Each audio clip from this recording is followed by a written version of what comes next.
we are back. Couch Company Podcast. I'm John. With me as always, Tyler. Hello. I am now known as Sober Tyler. Sober Because Tyler. it is October. It is October, and we Yeah. are participating in Sober October. Yeah. Is there a Sober November and Sober December? There's a No Nut November. Okay. I don't okay. Take that for what you will. Yep. And then there is December. Okay. I don't know if there's a December. I'm sure there's something, but I can't think of I anything can that rhymes definitively with it. say there is a December. We just don't know what What you rhymes do with in it. Yeah. Christmas. You do Christmas in December. Yeah, it doesn't rhyme though. Generally. Yeah. It doesn't have a good ring to it, but I do like Christmas. Although, as we've discussed, overrated holiday. You discussed. It's an overrated holiday. I don't agree. When you're an adult, dude, first of all, you're coming sure. you're Okay. way net negative in Christmas when you're an adult. The amount of gifts you have to buy for people, it's like, I do hate gifts. yeah. Yeah. I hate gifts too. Like, especially now that I'm older. Like when I was a kid, obviously I love gifts because I didn't have any money. It was all income. It was all, oh my yeah. God. It's literally infinite profit. Yeah. Anyways, not infinite profit, but it's infinite ROI, return on investment. What's your investment? Just being good the last week before leading up to Christmas? Yeah, and that's hoping just your parents free forget. capital. Yeah. It's just such a, oh my God. Anyways, so now it's a net negative, and I like giving gifts. Yeah. So I do like that aspect of it, but I hate getting gifts. I don't hate getting gifts, but like my mindset is you're not going to get something for me that is better than what I would buy myself. And I've heard getting gifts for me is difficult, and there's only a few people that are good at getting gifts for me. Like a couple. I could see that. I guess generally speaking, like that's why Chelsea hates giving me gifts, because if I want something, I'm just gonna go out and get it. Exactly. And it's like, okay, like she can get me something that's like I know what I'm getting because she's just getting it off a list, Right. Or she'll, I don't know, it'll be like a sentimental thing, which is great. Don't get me wrong, but Yeah. she knows that I'm always like, I'm a practical gift giver typically. Like it's like I want to get you something, but it's like I want it to be something that makes sense that I know you're going to use to do whatever. And Yeah. I don't know. Yeah, one of the best gifts I've ever gave was a Eeyore. What do you call those pillows? Pillow pets? A pillow pet? Yeah. Okay. You know how it's a pet? I thought it was going in a different direction, like a body pillow, like an Eeyore body pillow. I'm not judging. Close. Yeah, whatever. But it's like whatever you like. know what the pillow pets are? No, apparently not. Wow, I'm young. Is it a stuffed animal? Kind of. So it's a pillow, but it's okay. Well, it's like a stuffed animal. So it's Eeyore, but he has like a Velcro strap. So he's like he's a donkey. But then you take the strap off and he flattens out and he's a pillow. So it's a pillow pet. So depending on if you put the strap on or take it off, he's either a pillow or a stuffed animal. I mean, you're making me think of Eeyore with a strap on, and I don't like it. So we're just, That can't happen in November. I That's know. all I'm saying. That cannot happen. I agreed to So get it out Sober now. October. Sober October is great. Yeah. I think it's going to be good. It's going to be challenging. I feel like I have to get hammered this weekend because we're recording this before October, of course. I did last night. Did you actually? I shouldn't say hammered, but I didn't eat anything. And I did That's the best. an though. 8-pack or 6-pack of 16-ounce cans. No, it was an 8. It had to have been an 8-pack. Whoa. 8-pack? 8-pack. 8-ball. I don't know. But they were the 16-ounce That's the best ones. when you don't eat all day and then you go out to the bar and you get like one draft. And it was, And yeah, you're just like you're buzzed. Totally Yeah. buzzed. Now, what I have to get better at is because, like, when you drink, it's like a slingshot in the air, right? Like you're going up. You know what I'm saying? Okay. And you're feeling you feel in a really nice spot. So you're like, oh man, this is great. I want another. But you're like, it's exponential because you're still going up from the first one. So when you drink that second one, now you're like doubling the effect. And that's when you get too drunk.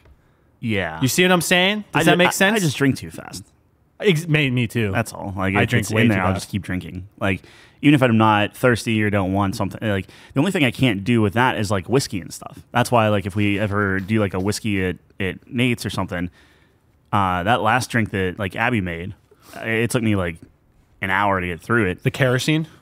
Yeah. Yeah. And it was like, I don't know. I can't judge good or not. Like, it was good. Like, I did not enjoy drinking it, but it was like I had to like almost like wet my lips and then just like lick my lips a little bit. And Yeah. then, like, Abby, I will say, and this has been on the record, has made the greatest drinks I've ever consumed. Alcoholic beverages. Yeah. Because I'm not like is that like a mixed drink? Like, what do you call those? A cocktail? yeah, mixed drink, I Yeah. guess. I don't know. So she makes the best. And because like when I go out, I just drink beer. Yeah. I'm not a liquor guy at all. Mm-hmm. It's just not good. It's just poison. Yeah. But her drinks are great. But that one it wasn't bad, but it was very strong. I think the only So thing it's like- that I'll get out, like, it's not just beer. Like, if I go out, I'll get beer. Otherwise, it'll be like, I love Bloody Marys. That might be my favorite alcoholic drink. But that's do time and remember you place. saying that. That's like brunch time or whatever. Yeah. And I'll do Long Islands. I do Long like Islands. I never get them, but like the concept is really good. Generally speaking, most people can do them pretty well. Like, Yeah. it's not hard to It's make. iced tea. Yeah. Well, Yeah. it's not iced tea. It's I don't whatever. think there's tea in it at all. It fooled me. Yeah. It got me. I think I could be. Let me double check. I know they always talk about like, oh, it's a Long Island iced tea. I don't think there's tea in it. Well, then what's in it? I'm gonna bring it up. Oh. What's in a Long Island iced tea?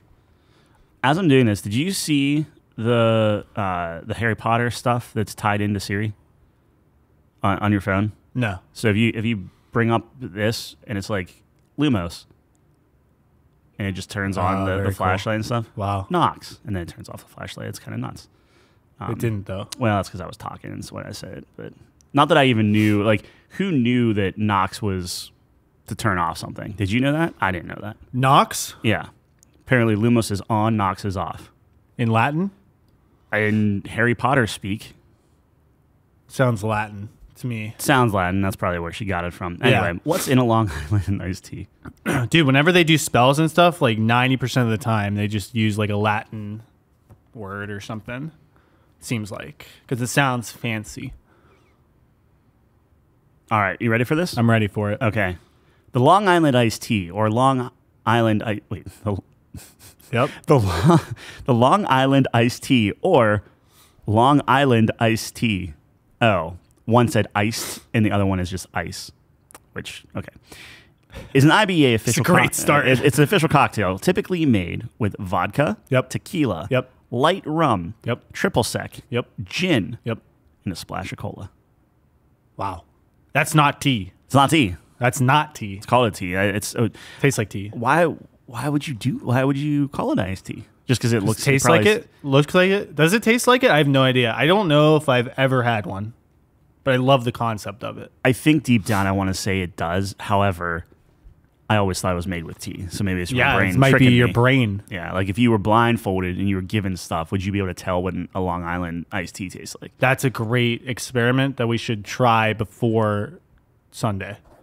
Okay, it's not even Sunday. There's October 1st is Sunday. September. Huh? Oh, today's Saturday. Yeah. I forgot we're recording on Tomorrow. Saturday. Yeah. Which is yesterday. When you're listening to this, we're professionals. Yeah, peek behind the curtain. All right, so Got him. yeah. What are we talking about today?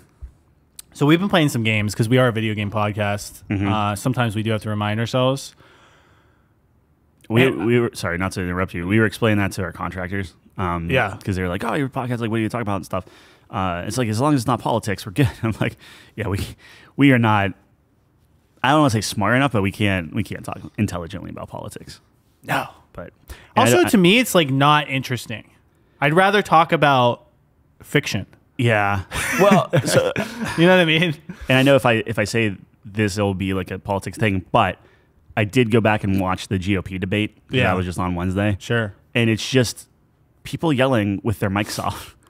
Like, that's all it We're was. They were just yelling at each we're other. a couple So it's like, it's steps not- away like- from like WWE territory, which like part of my brain is like, that's awesome. Yeah.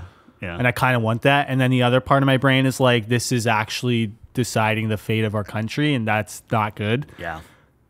I don't know where I land on it. The chaos in me wants it to be a full circus. Like, just send it. I don't think you ever get away with it. Partner up with WWE. Let's get a belt for this. You know what I mean? Like the president gets a fucking belt or something.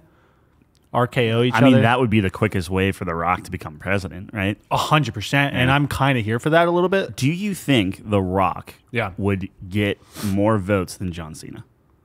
John Cena versus Rock? No. Rock would win. Rock won, but do you think in terms of running for president, I think The Rock would win. Now, isn't he in hot water for like Maui? It doesn't matter. It doesn't matter. I think by the time the election comes around, it doesn't. Yeah, I think The Rock is one of the few people that's immune to controversy. Like in the long run, like they might do this or that because he's been in a couple things. Like he was involved in the FTX stuff, right? FTX, the crypto scam. Oh, I didn't know that. Yeah, so a lot of celebrities were involved with that. Like knowingly doing something wrong. I don't know to what degree. So take this with a grain of salt, of course. But there were a lot of celebrities that were on the case. And I don't know if that's just because they were spokespeople for it. And it's hard to determine whether they willingly knew what was going on. But there was some shady stuff going on with that. And he was one of the people. But you didn't hear about that anymore. You know what I mean? Because it's The Rock. Like he's going to come out. He's going to do a C-tier movie where he plays the same character. Everyone's going to be like, I love this guy. Yeah. And it's not his acting. It's like, I swear it's his interviews. Like, they just love The Rock. And I'm the same way. So, like, The Rock and, like, Kevin Hart, and I've said this a million times, but, like their interviews and, like, press that they do for these movies is better than the movie. Yeah. And I live for that stuff because they're great guys. Like, Kevin Hart's hilarious when he's not on stage. Yeah. It's like, he's a funny guy, but it's like stand-up humor is just different. So and maybe this is just because I see The Rock as like a wrestler first, just always. Like it's just you grew up in that. With him. Yeah. So it's like I never see him as genuine. Oh, and he's always hamming it up. That's the problem. So like if I'm but on the flip side of that, and maybe it's because I was out of wrestling by the time Cena came in. Yeah. John Cena also a wrestler, but he always seems more sincere in like interviews or just talking to people or doing whatever, where like The Rock is like on this like different level pedestal, like God amongst men type of thing. Right. And John Cena is like man of the people. Seems like he's more on like the Ryan Reynolds train or the, like stuff like that. Ryan Reynolds though. And I love Ryan Reynolds, but there might just be a little too much Ryan Reynolds now. But he's still nice. He is a nice guy. It seems like he's nice. He's Canadian. So it's like... There you go. He has to be nice. It's a contractual obligation for them, I'm pretty sure. Don't hold me to that, but I'm almost positive you signed to, something. Otherwise you lose your citizenship. I think that might be somewhere in there. Like you sign it in maple syrup. Do they? Yeah. When you're born, you slap some maple syrup and then you have a little handprint on your birth certificate. I'm almost positive. And how many Canadian stereotypes can we throw in?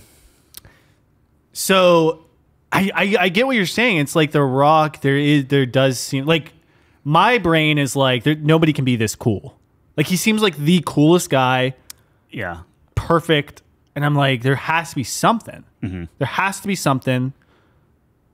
Nobody can be that cool. I think that's where my brain goes. I take it like, because I don't know if you know this, I'm not big on working out. I know it's a shock to you, but... Yeah, I think I might have picked that up. Okay, well, it's one of those things Although you look at your cousins, though. Your cousins are kind of...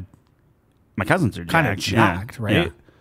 Yeah, they like working out. Yeah, but you like them, so it's like, I can't believe... Like, I know I can't convince you to go to the gym. But your cousins can't get you to go to the gym? I wonder if they could. Have they ever tried? Oh, yeah, for sure. Yeah? And you're just like, hey, I'm sick.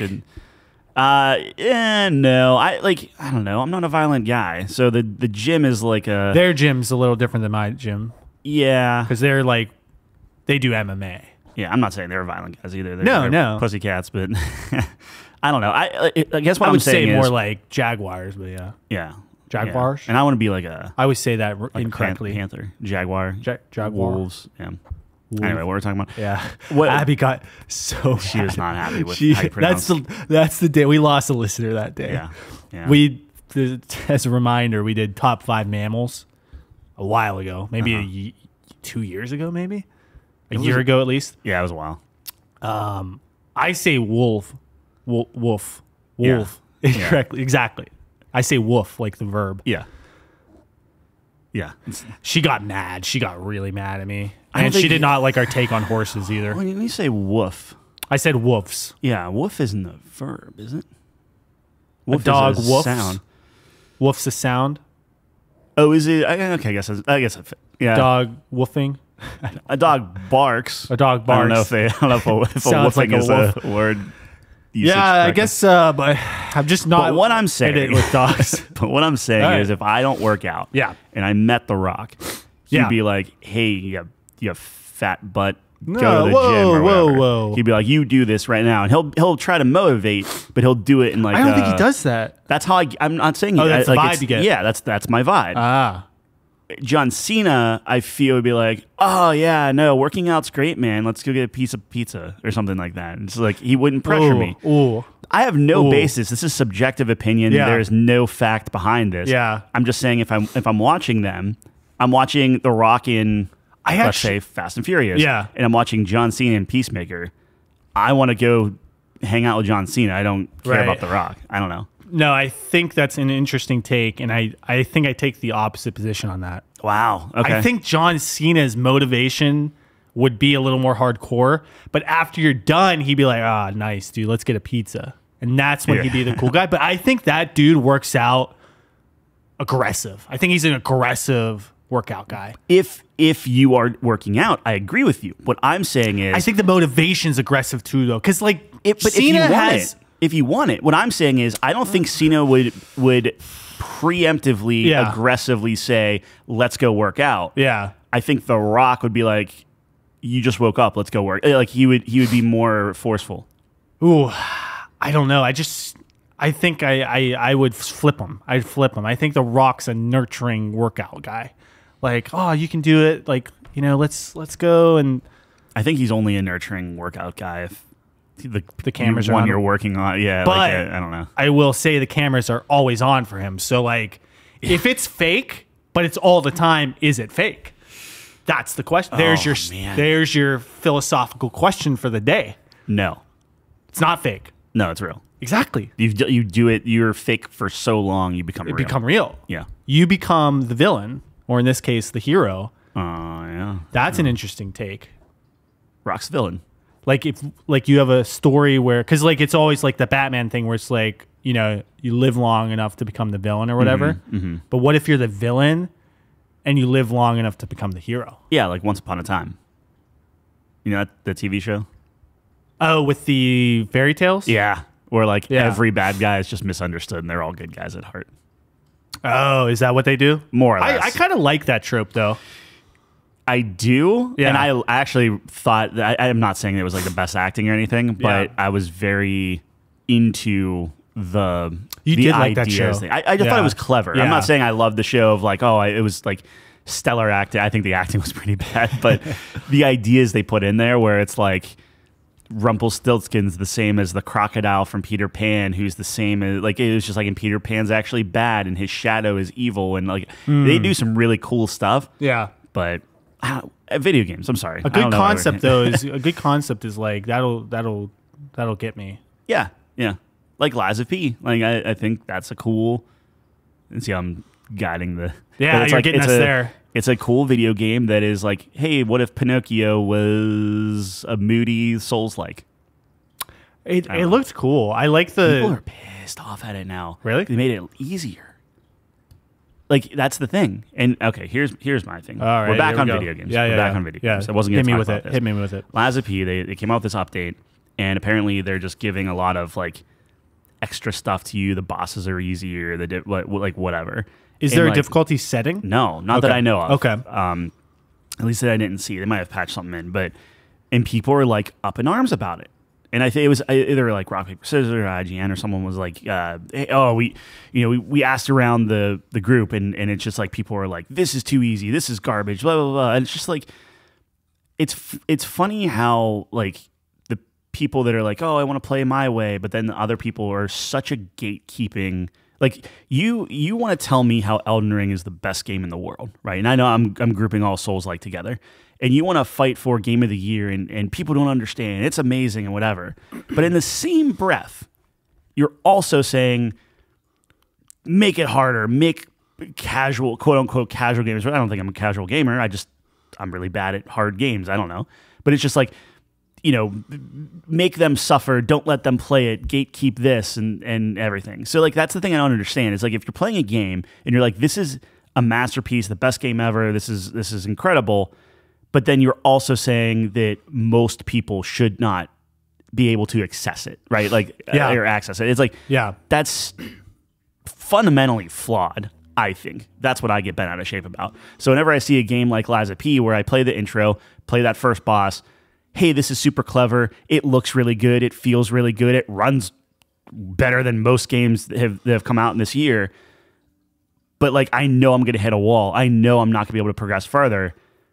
Like, that feels bad. So I don't know. Like that was my 2 cents. I think that came out like 2 days ago or something that they updated it. But yeah, I mean, that's a tough one. I mean, like the Souls community is just kind of brutal, dude. Like, and I think it is kind of like gatekeeping. Like, it's their thing. It is their thing. Yeah. They don't want it touched. Yep. You have to be a certain level to be able to be, and I totally agree. I mean, look, you're talking to the easy king.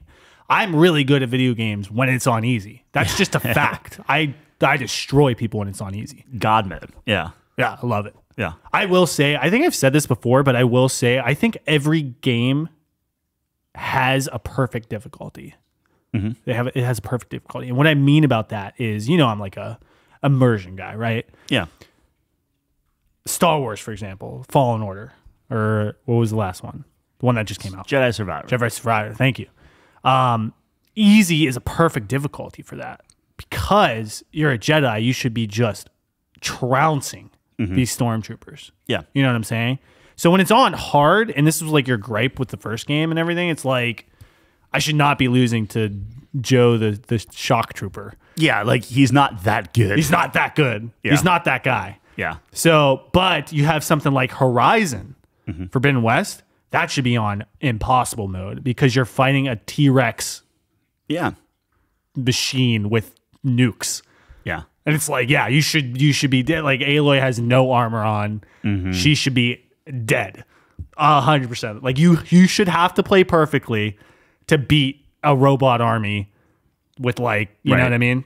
What's your take on games that will split out stuff? So like there are certain games, and I wish I could think of one off the top of my head, but it will like split out the difficulty in like numerous ways. So it'll be like, okay, you can control the health of everybody, or you can control how alert they are, or how much damage they do, or whatever. This is something that's maybe becoming more prevalent.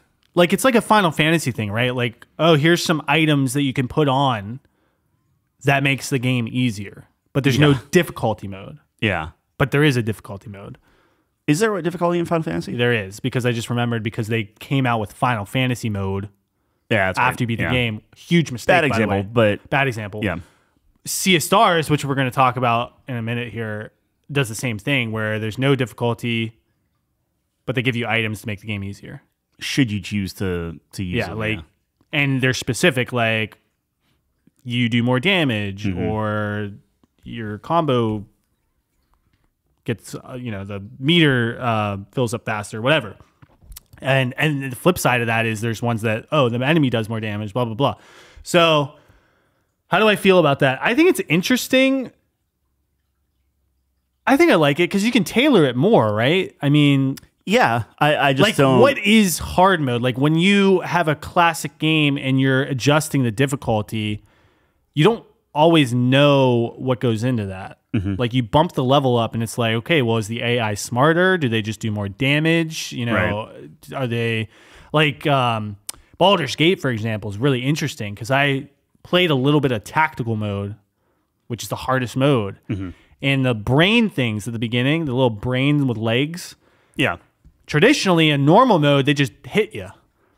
But in the hard mode, they actually have like spells and abilities, which I thought was really interesting. So it's like, oh wow, so there's actually like a new element to this. And you died there. I died. So like because I walked up by myself. Oh, okay, all right. So and I got you. On normal mode, you can get away with that. Mm-hmm. On hard mode, they have a lot more health, which is makes sense. But also they're like, I was like, okay, I should be able to do this because they don't have any ranged attacks and they're really far away, so I should be able to pick them off. But it was like, no, they shot me with like an acid something. And I was like, fuck. Like that's like, I did not expect that. So that was cool. So yeah, long story short, I think it's an interesting concept. And I think it, as long as you have like good variety and, do you tailor your experience, right? Yeah. Because I think like nobody would ever put on like more health. You know what I mean? Yeah. Like the enemy has more. I mean, I guess there's some circumstances where you do that if like you want a boss battle to be longer so you can do more things, you can get your abilities off or something. I don't know, like, because that's like the first thing they do. It's harder, more health. And it's like, that's kind of just like, you talk about like utilizing your time well, respecting your time as the player. It's like, that's not. Yeah. It's just like, we're just going to spend more time doing the same thing. It's like, I think you can be more clever. And that's why I really like Baldur's Gate, where it's like, no, there's abilities that you haven't seen. But it's tailored. And I think that's the thing is like, there are games that will let you tailor the experience to whatever you want. But then there's the difference would be like, okay, hey, this is our pre-tailored. This is what we think like, okay, are you easy, medium, hard, medium usually being like this is the, default setting or whatever it is. Yeah. I guess there is something to be said, though, like a Souls game where it's like, this is the intended experience. Sure. There's no... Yeah. But to your point with Lies of P is, if the intended experience is easier than Elden Ring, like, it's not the same game. Yeah, like, why is it not okay that some Souls-likes are just easier? I mean, I'll tell you right now, I think Lies of P was easier, at least the intro part, more than Elden Ring. You walk up to the wrong person, you're just instantly dead. Yeah. Lies of P is a little bit more like corridor on rails. Like it ramps it up as you go and stuff. Yeah. I don't know. It's just like I feel bad because it's like I really want to just play that game and enjoy it and figure that out. And like, to be honest, like I'm close to being like, all right, let's see for Elden Ring, can I open up the console command and just be like, all right, I'm going to get quadruple my health or whatever it is to like make it easier to essentially just cheat your way through. Which actually I probably can't because that's multiplayer. So you probably can't even do that. The only way I'd play like Elden Ring or something is I would just look up the most broken build. Yeah, we were talking about that where it's just like that's your cheat code. Yeah, because there are some builds I think where you can just crush them because they have like summons or something. Yeah. And forgive me for my lack of knowledge with Elden Ring, but I think that's like one of the ways you can cheese it pretty good because like they can draw aggro and then I could just snipe them. I'd love that. That'd be awesome. Yeah. But at that point, then what are you like playing? Like, because like, you're playing it for the exploration. Right. Well, it's the exploration, the aha of like, okay, I'm going to go, like I see this little nook. And now suddenly that's a whole like cavern and stuff, and you find different things and things like that. Like I'm not saying that games shouldn't be challenging if that's what you want. I'm saying more of if somebody wants to experience something, but they physically like, I can't do it, right? Yeah. Or let's say I don't have the time to do it. Where like eventually could I if that's all I did for every day of whatever? Sure. Do I want to do that? No. It's like I want to see what this game has to offer without having to bash my head against the wall for 600 tries or whatever Jeff did on one of the bosses. Yeah. Yep. So I don't know. I get it. It's just like if you really love a game, you would want everyone to try it out and play it and stuff. Yeah, but like even like I said, I mean, like I can wrap my head around it being like this is the intended experience for Dark Souls or Elden Ring, and that's like fine. And I guess like not everyone's going to be able to, like, I totally understand your point, but it's like, okay, this is what they intend. But to bash another game, a different game for being easier, it's like they're not. Well, they weren't, not just to be clear, they aren't bashing the game from, oh, this is easier than Elden Ring. It was more of Lies of P came out. they patched Lies of P, I see. and now Lies of P is Easier than it was. Yeah. I Because see. either they get, and I would have to go through the notes, but Yeah. it's like they give you more of something that you need, or the bosses don't hit as hard, or whatever. But see, they get to cherry pick where it's like, oh well, this boss was really hard, so it's better that this boss is a little bit easier. That one's okay, but this shouldn't be, or this is too easy, or this is. It's just like you can't tell me how to play a game. Like you can't be like, oh, you have to play this game. It's game of the year. It's a groundbreaking, amazing thing. But also you have to play it this way. You can't make it easier. You can't do that, or that's cheating, or that you can't do this. It's like, get off my back, man. I don't know. And that, to be clear, this isn't Jeff saying any of that. I'm just saying the internet. The internet is just. And sorry, I wasn't just trying to get on a tangent of Souls-like games. It's just like they always look so cool, and I always get excited for them, and I always hate every single one. I'm just stupid, I guess. I just don't get them. I mean, like.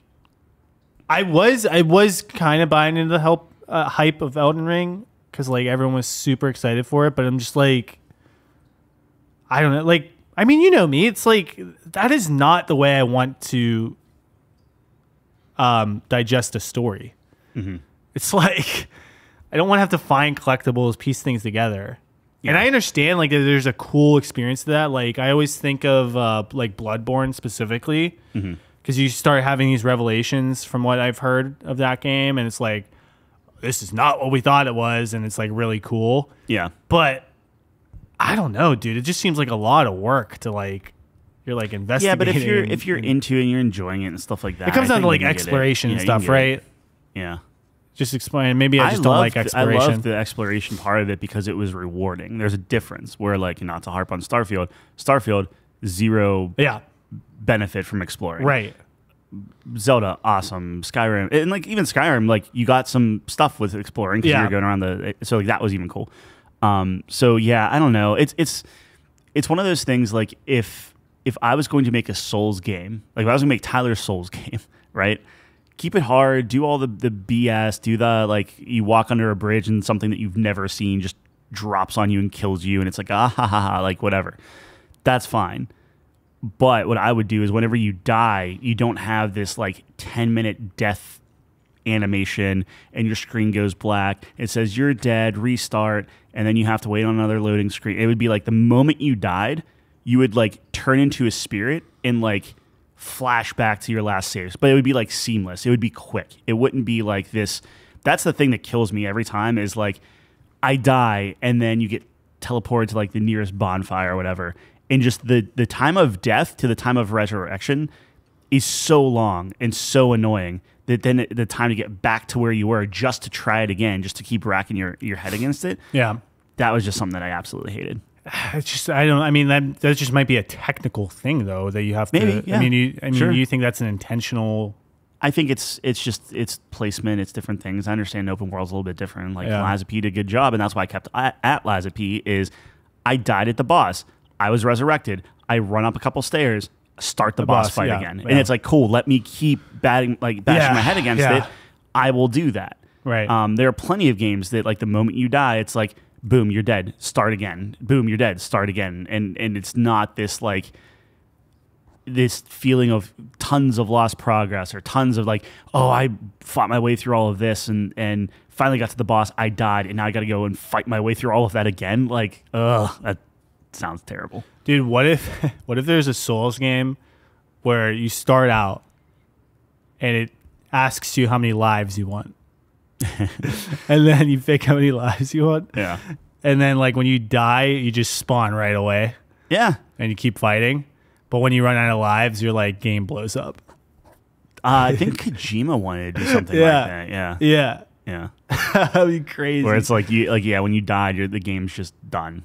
Like it corrupts the same file. You can't ever play it again. Yeah. Kojima's crazy, man. He also wanted to do something that was like you had to have the game outside in the sun. Like you actually had to go outside to like charge a the cartridge. Yeah. Well, no, not necessarily a handheld, but like back when they were like cartridges and stuff, you would have like a solar thing in there. So you would need to like go outside and get some sun and actually like play. I don't think this ever happened, but I think that I read that somewhere where it's like you had to go outside and like charge up the cartridge to then keep playing type of thing. That's wild. I don't know. That dude is on Just another conceptual level. stuff. Yeah. Yeah. I love that kind of stuff, though. It's just like, Yeah. that's interesting. And I wanted to hear about Sea of Stars first, but this is a good segue for the Shadow Gambit. So I've been playing that pirate game. Yeah. You love pirates. I do love pirates, and I love stealth. So this stealthy pirate game is... That's you. It's really, like... I know I was high on it last time we recorded, and I forget if I had more guys. I talk about the skeleton with the fishing rod. Yes. I did. Okay. And the fish is his pupil now. No. So that was the sushi master. There's Oh. There's a lot of skeletons in this game. This is a pirate game. I thought the sushi master was a skeleton. He is. Okay. There's another skeleton Keep going. without then. a head. And Yeah. his ability, he has two abilities. One ability is, so this is for people that didn't listen to the last episode, stealth game, you have, I think, up to 8 different characters with like different abilities and stuff. And it's all active based thing, and like vision cones and stuff. And it's all top down. You're like sneaking through, killing people and doing objectives. It's like, it's very simplistic in terms of like what you have to do, but all the different abilities, you read them and you're like, nah, that's not compelling. I'll, go with this character instead.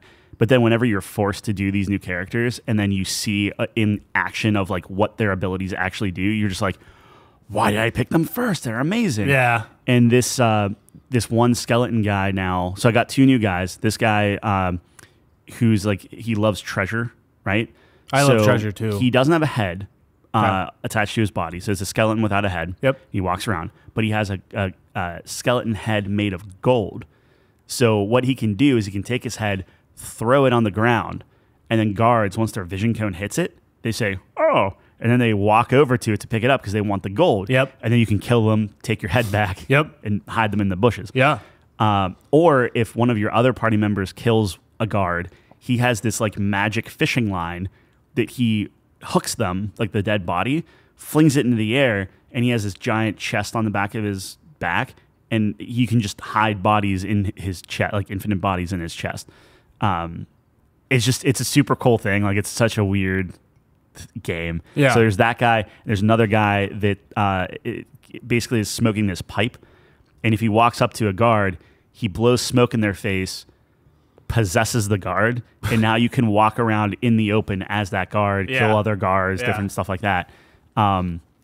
It's such a wild game. So like these situations where like I think there are 10 giant maps that you play on, and like there are different objectives on each map, and you have like these whole things. It's slowly opening up. Yeah. But like every time that I think like, okay, this game's almost finished, it's like It's a Dave the it's Diver just more. situation. Dave the Diver does new mechanics, and these are new mechanics to a point, but it's just like very clever Yeah.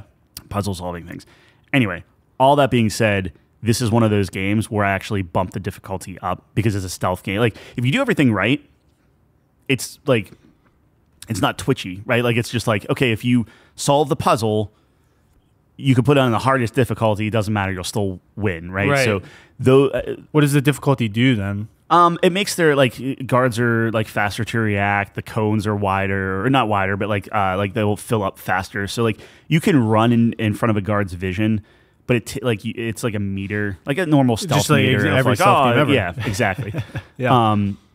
But there's like different things where like if it's like a solid color green, if you're in there, they'll immediately see you. But if it's like a striped green, that means as long as you're crouched, they won't see you. And that's kind of the designation, right? So Right. like if they have a cone, if you're like above them, it'll show that like if you're standing up, they'll see you because it's like I'm standing on a rooftop and they're like, hey, what's that dude standing on a rooftop? But if you're crouched, they can't. So anyway, it's a big puzzle game. It's really, really fun. I still think you should play the demo this year just because it's going to be a big topic of conversation for me. Sure. Like Sure. the more I'm playing it, the more I'm like, when we're talking game of the year, I'm not saying it's game of the year. You want to mention it? You want to mention it? Of course. I want Of to breathe course. it in the same discussion. I got to play Dave the Diver too, though, because like You do. I You have to play both. And the problem is, I think Have to with get this that. game, you'll get it in the first 3 hours. You'll understand what it is.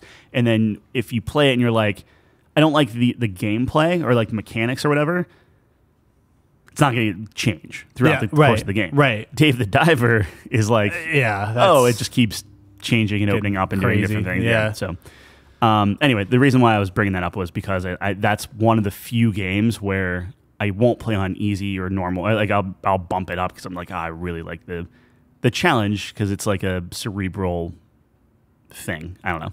So you were telling me before we started recording that you had a couple sessions or levels that like lasted like an hour, 2 hours. Yeah. And is that a positive, like, or a negative, I guess? So the one that lasted 2 hours, I was just doing my own thing of I'm going to kill every enemy on this map. These maps are big. Like these are giant. So if you think about 2 hours, it was like take the map, cut it into quadrants. It took me a half hour per quadrant on the map or whatever. Right. The problem with that was after I killed everyone on the map, it was like this pivotal point in the story where like doing all of that didn't matter. And it reset it for the next mission anyway. So what I was trying to do is kill everybody because I thought what was going to happen because they make you split your party into two. And this is where in my mind it was like, this is a video game. I know I know what they're going to do. So they were like, hey, pick someone. You can't pick this person or whatever, but you have to split it into two teams. And I'm like, okay, I'm going to not cheese it, but I'm like, I'm going to make my second team very easy. So I load up my first team. They're my top three dudes, the ones that gel really well together and everything. Go through, kill every single person on the map. Then this story beat happens with no spoilers, makes everything I just did irrelevant. Then not only is the thing like repopulated just like it was, but now it's daytime, which makes stealth harder. And I'm stuck with the three people that I am least versed in, right? You know, so that's what I did this morning. I played through it. And it was the second half of that. Well, no. So there was the 2 hours I spent doing it. Yeah. That was all for naught. I still enjoyed it, but that was all for naught. Oh, you had to restart it. I had to. Well, the next mission was on the same map, but daytime with different objectives. It's hard to explain, but like all the people were back, and I had to redo it again. So that was tough. I didn't have to do the same mission again, but I had to play through that. Like, at least I solved a lot of the problems. The cool thing is, though, I solved a lot of the problems with those three characters, and a lot of my solutions didn't work with the other three characters. Right. So it was like you were playing through essentially the same paths and guards and different things, but just given the abilities at your disposal, you handle situations differently. The daytime versus nighttime. You have like at nighttime you can like snuff out a torch, and now you have a little bit more darkness to play with and different things like that. So it's just really clever what they do, and I really enjoy it. But I'm also playing that on hard, so it's taking a little longer. Checks all the boxes of Tyler, what Tyler wants in the game. Well, that and like you can replay stuff, and then it'll give you like crazy objectives, right? So it's like, oh, make sure to go through, but without distracting any guard, or make sure to go through this without like. Do you get like a really good reward for that? It's just achievements, really. Like you're not, it's not that this like ever playing like it's like once you beat the game, you beat the game, you know. So like, it's just if you like that challenge, then yes, it's rewarding to do that stuff. Interesting. Yeah. Well, I'm glad you're enjoying it. I mean, that's my current. If I'm going on my computer, that's what I'm playing right now. Yeah. Shadow Gambit: The Cursed Crew. I don't know if I said that, but Shadow Gambit: The Cursed Crew is the name. There's a demo on Steam, and like I said, you can play the first like 4 hours. Like it took me 4 hours because I was like being really stinky and stuff. But like you play the first 2-3 missions, and everything's like it's like the full tutorial in the beginning. Characters are well voiced. I just met this new guy that I'm like, this is classic pirate. And I love how they sound. It's so good. Yeah. Pirates are great. The gold skeleton head guy. Yeah. Sound like I swear they got Nate to go into a booth, and you know how Nate does his some characters in D&D with like the high pitched. Annoying, but in a good way, right? Yeah. Like it's like, oh, this is a very distinct like sounding character. Like the entire Feywild. Yeah, but like, but it made me laugh, and like this guy started talking, and like I had this giant smile on my face, and like, oh, that's Nate, like that's his character. Yeah. So now every time he's in my party, I just feel like that's Nate playing for some reason. It's really cool. Nice. But then that got me thinking. I'm like, how cool would it be if that was multiplayer? Like, I think that because this is their third game, I think, of this type. How would you do that? Everybody's their own character. Oh, and so you just make your own decision. Yeah, instead of being able to like pause time, pick, okay, you're going to do this, and then hit enter to like watch it execute. Yeah. It would be like, all right, like I am this guy. And then you'd say, all right, I'm going to go stab this guard. You better grab him with the fishing line like within seconds, right? And we would have to count down because it'd be like you're trying to miss a cone. And I think that could be challenging. Yeah. But I think that could be really fun because like and it would be forced to be cooperative because you can do some damage with like one guy, right? Like you can get pretty far in, but very rarely can you like you're not gonna be able to clear the whole map with just one guy and your abilities because there's too many guard seeing guard and like you need a synergistic approach. I think that could be really cool if you have the right group. Yeah, my only concern with that would be like, would it be difficult to coordinate?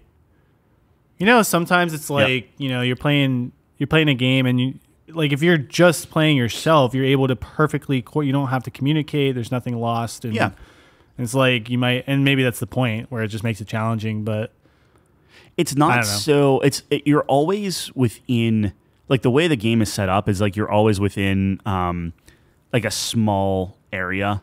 Yeah. Right? Like guards aren't going to be seeing you like across the map or something.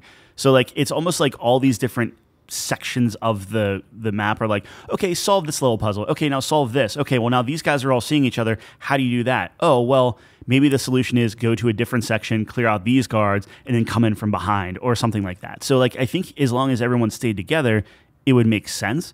But yeah, it's coordinating it. It's making sure that you guys are on the same page and different things like that. But I don't know. I think that would be really cool. And I think something that would be super, super important is the ability to still pause the game.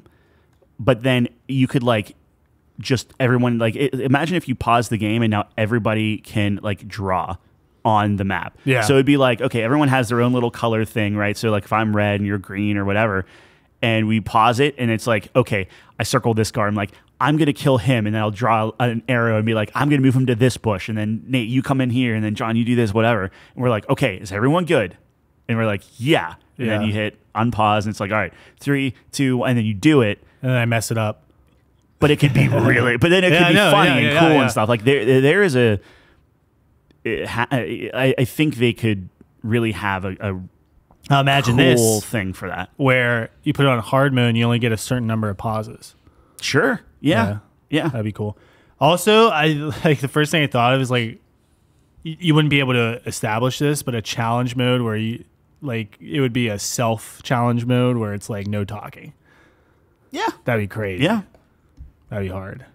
I mean, it could be the same thing too. Like even if you didn't want to do the co-op, like real-time co-op, I think it'd be cool, like take a page out of Hitman's book and you go around, you do like this feat, right? So if like go and kill this main character without alerting any guards at all, without using distractions, without doing whatever, and then send that challenge to a friend. That could be cool. Yeah. No, yeah. It would be like maybe it's something like if you put it on the hardest difficulty, there's like a disclaimer that comes up. It's like this is best experienced in-game chat. And then you have a proximity thing where it's like you can talk to each other, but if you're you have to like group up. Yeah, you have to be close enough. And then if there's guards, you could alert them. Yeah. If you talk. Yeah. That would be really cool. Yeah.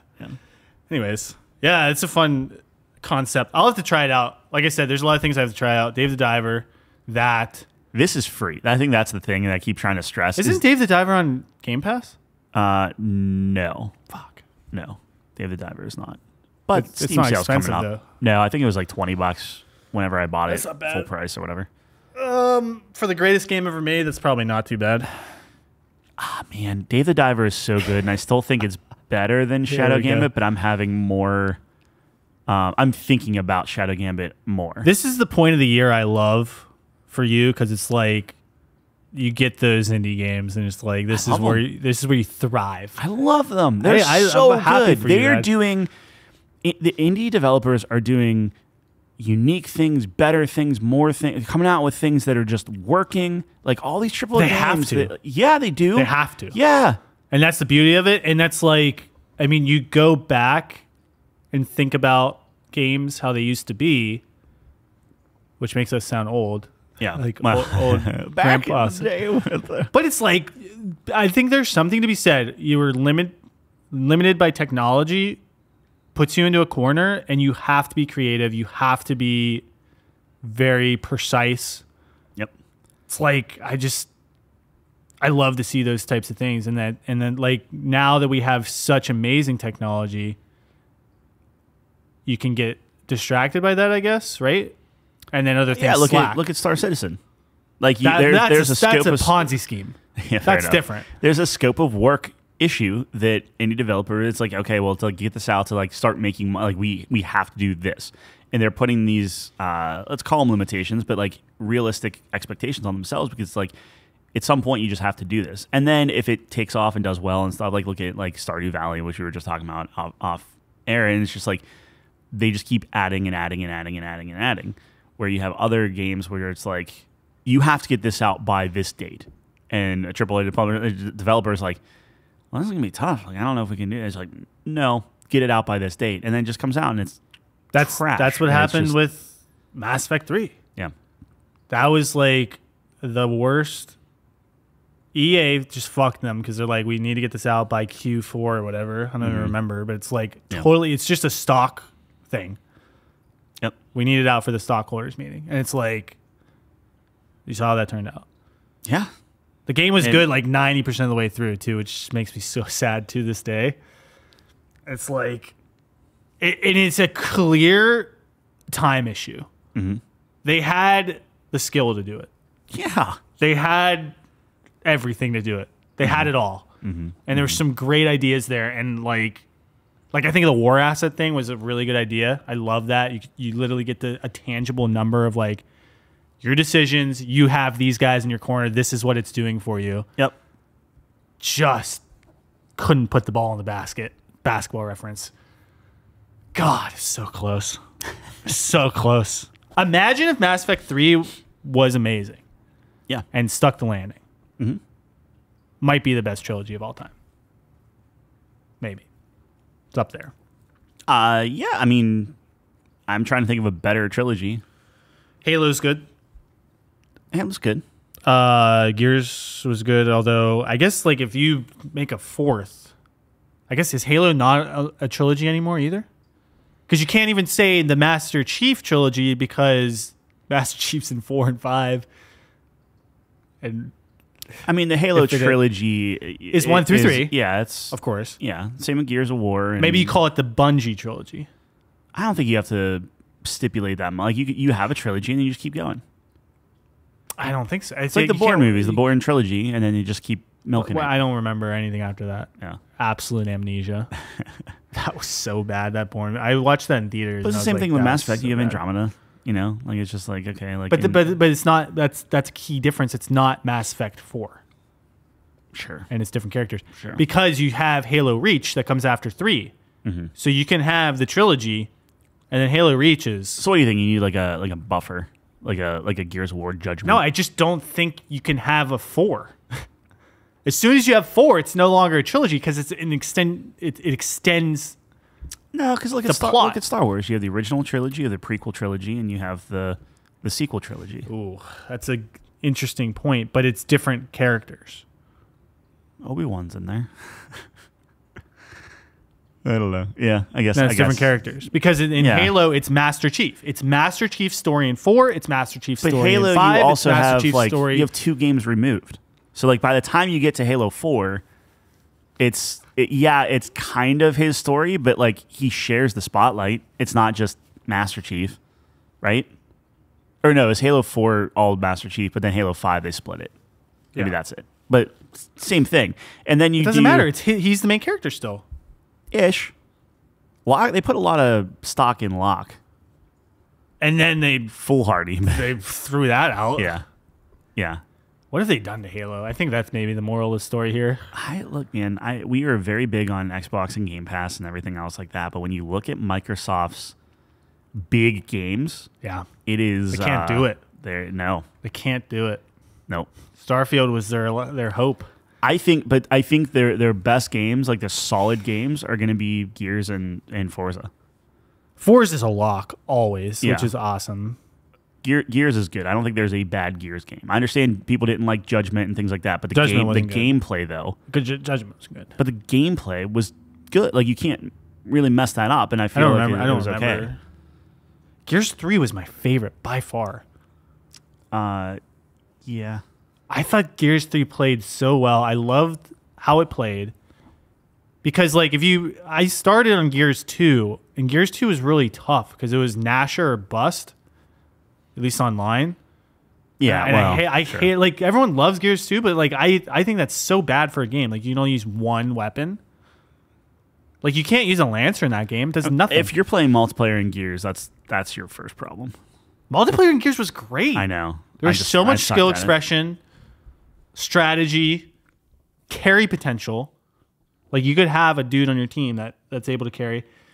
I thought Gears Online was great, but 3 is where it really, because the maps opened up, more than just the Nasher was viable, which was huge. You get a different shotgun type. I love the sawed off.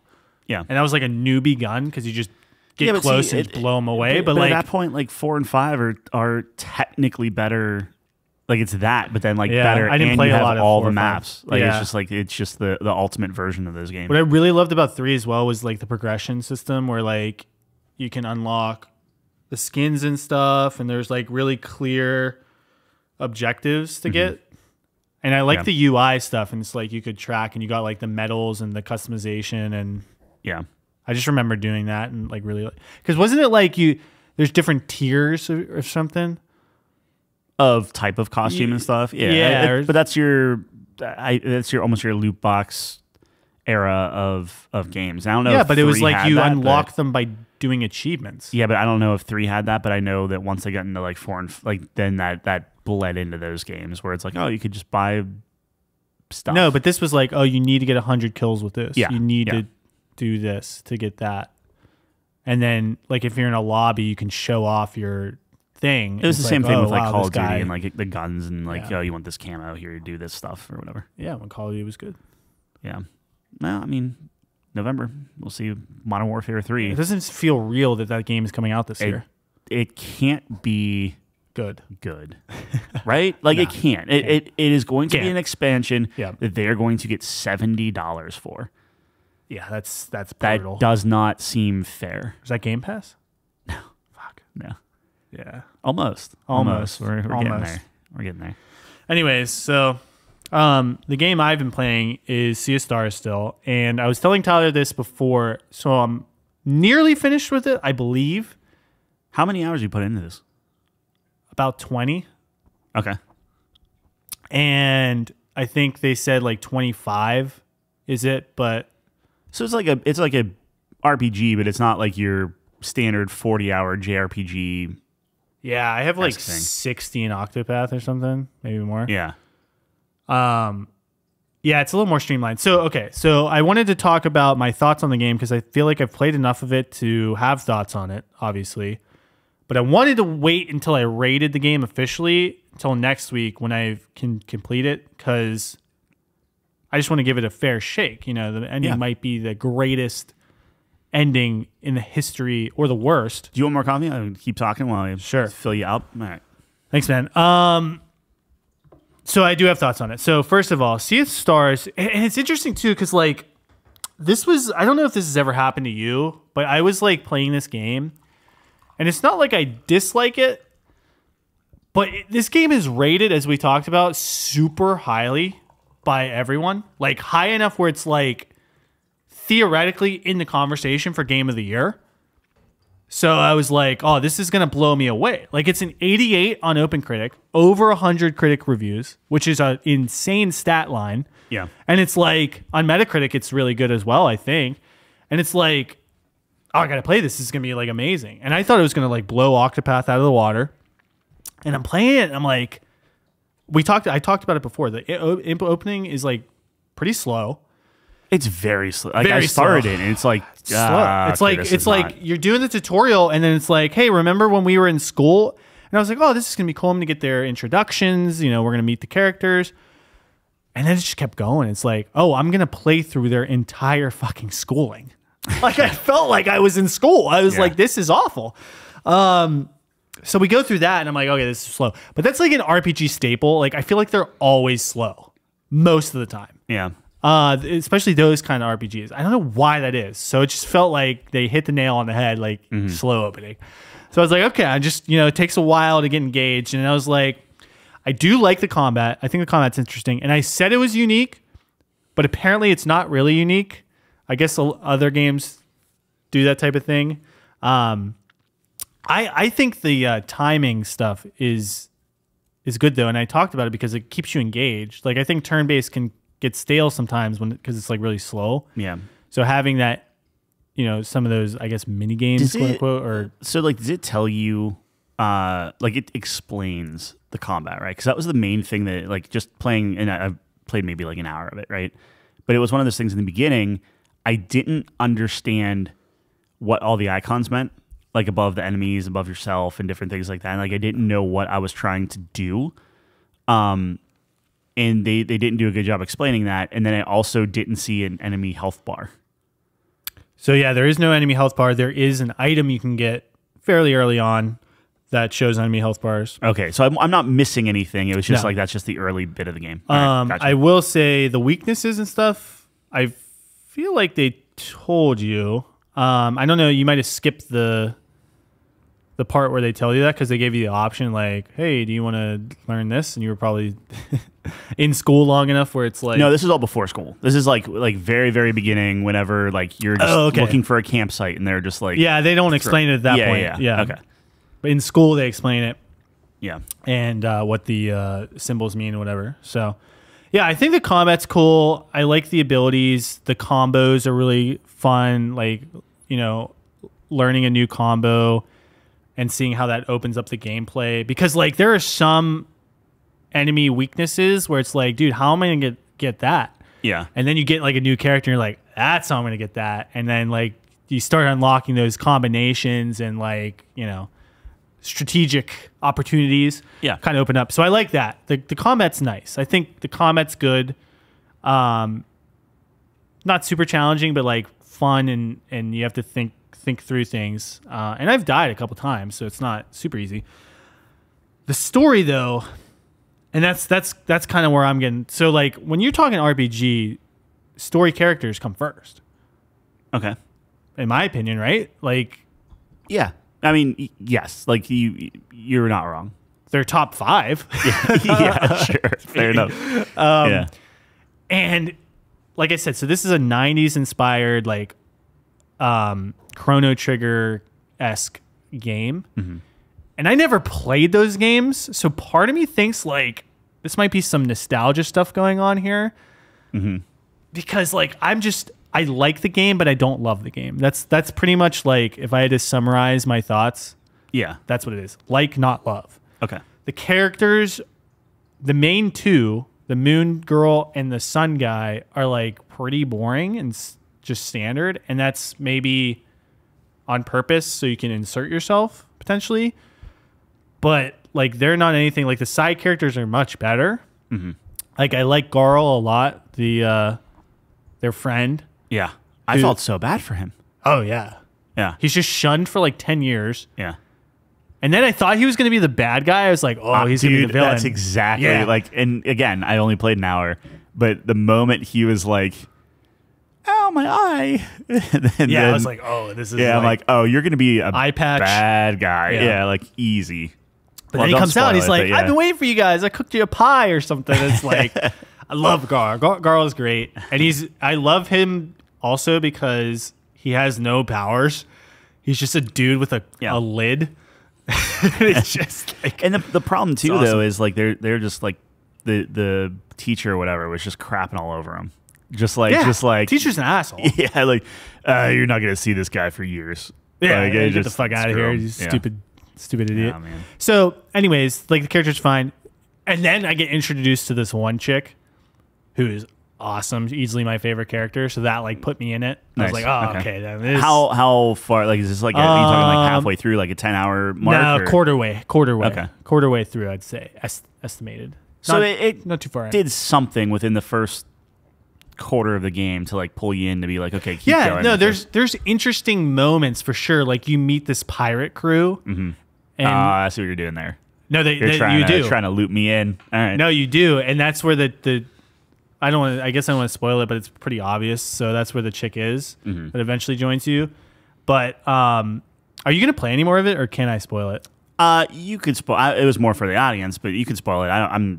There's too many other things I got to play. I don't know if the audience is gonna play it. I mean, if you're gonna play it, sorry, I guess spoilers. Skip ahead. Skip ahead. But the chick is so cool. Like the first time you meet her, she has like a portal. Okay. Like a portal gun. Not a gun, but like she can open up portals with her dagger. So this green portal opens up. She walks through and she's like stalking you. And I'm like, holy shit, she's sick. She's awesome. Yeah. And then you meet the pirates and the captain looks eerily similar. And I'm like, wait a minute. Did like a double take. So then it turns out to be the same person. And she comes in and saves you.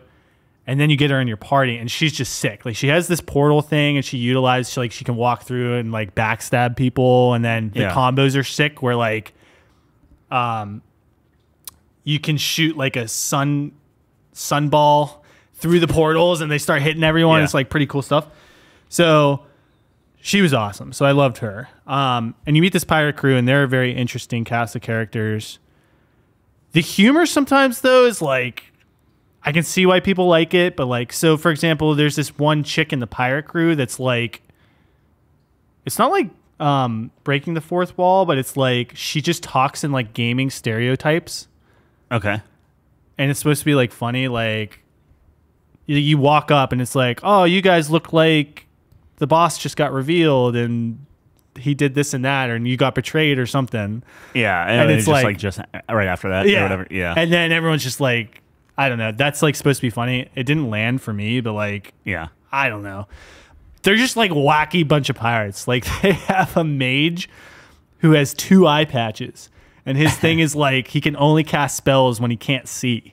Yeah, it's like weird stuff like that. It's kind of funny, but I wonder if that's like a comment because like in the my pirate game, the sniper is blind. Oh yeah, yeah, which is that's just funny. Like I guess that's where the humor comes in. Like it's just like wacky, like whatever. It's like I can only cast magic when I'm blind. That's like okay. So you meet them, they're interesting. You go to these different locations, but it just never put me over the hump. Like it was all just really straightforward, and I don't want to say watered down because it's all technically really well done. Mm-hmm. Game looks great. I think it's interesting enough. But the fact that you weren't on the old school like Pokemon grid system or old RPG grid system where you can just kind of like you can move diagonally and it's smooth and feels good as like a modern take. Yeah. I really liked. Yeah. Same thing where like if the camera's panning, a lot of the time if you're using like pixel art, you'll get like screen tearing and like shimmering and different things like that. This is all like it was like painted in a pixel version, but the camera movement was still fluid and smooth, and it felt modern that way, which I really appreciated. No, yeah, I think the game looks great. It runs great. Yeah. Not that it's demanding or anything, but the style of it. Dude, my graphics card didn't even like. Are we on right now? I have like a color coded thing on my card, so like if the card is like, typically if I'm playing a game, it turns green, right? Like because it's like, oh, the card's actually doing work. Yeah. I think this is the first game that I was playing since I turned that feature on, where like the card just stays off. Like it's just like nah, the CPU can handle it. Like we're good. Anyway, sorry. That's funny. Continue.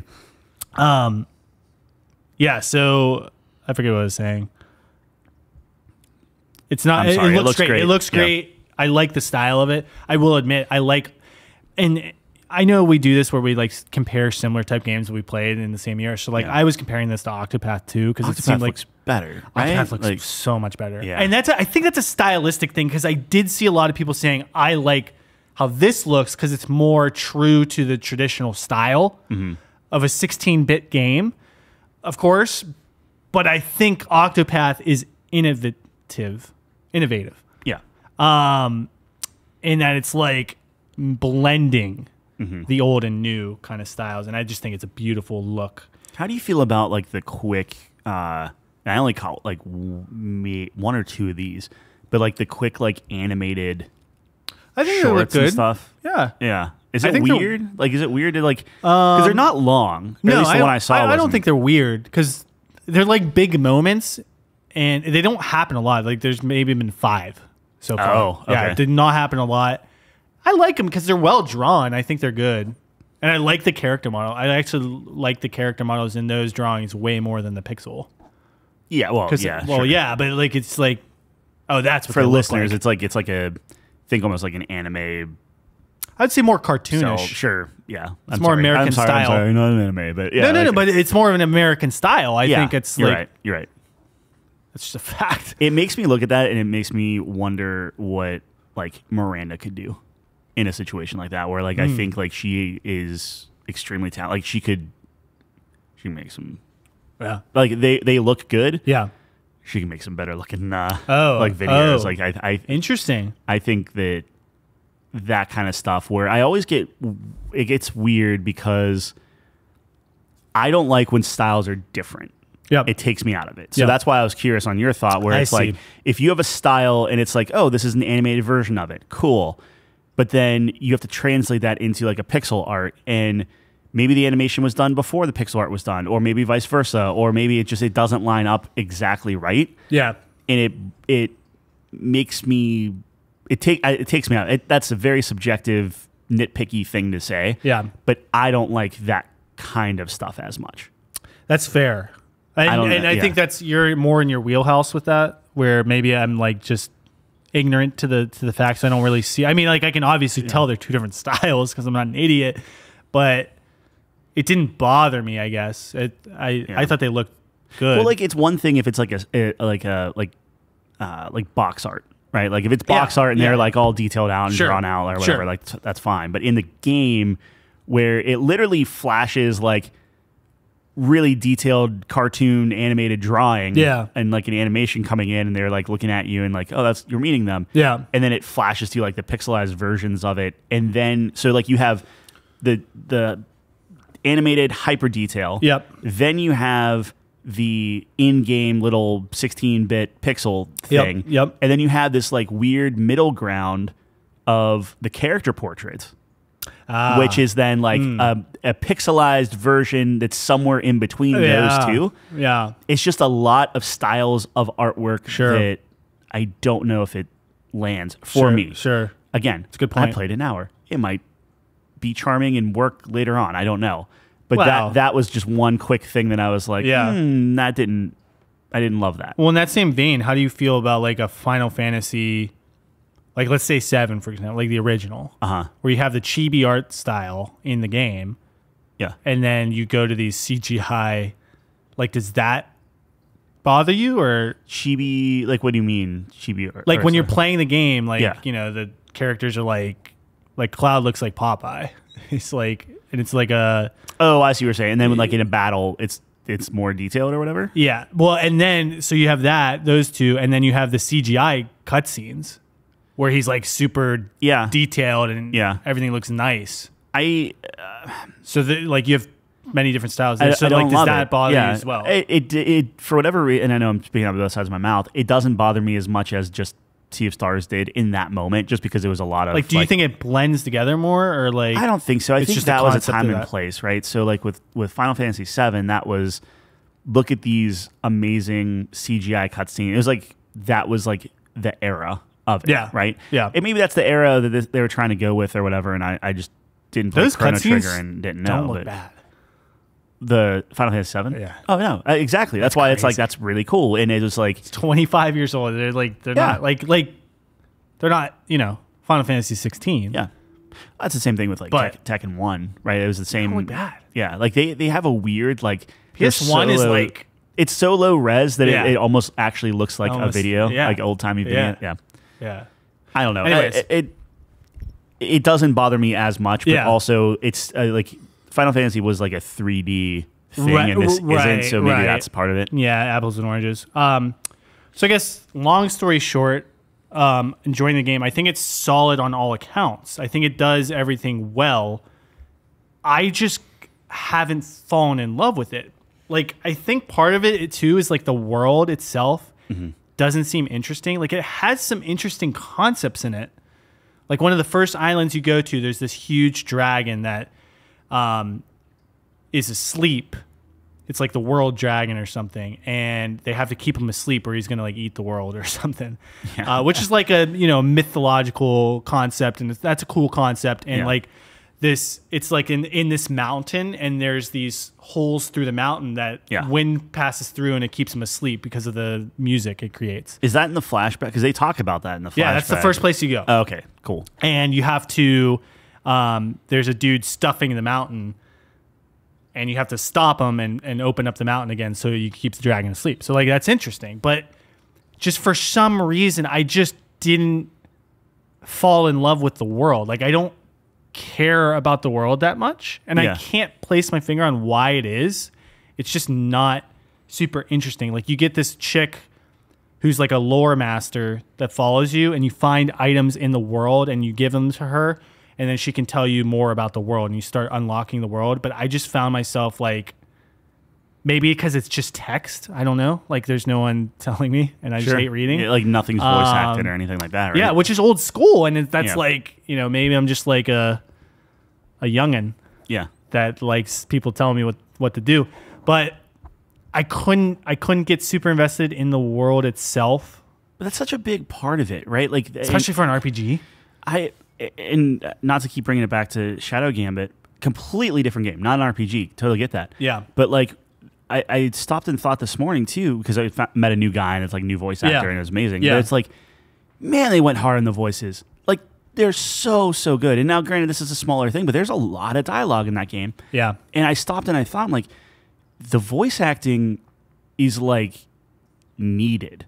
Like, those like the voices and bringing them to life has made me care about these characters infinitely more than if I was just reading text. Yeah. And that's a big deal with like the old school RPGs or new ones that are trying to be old school, where it's like, I'm sure it has budget concerns. I'm sure there's a bunch of different like kind of scope of work stuff that plays into that.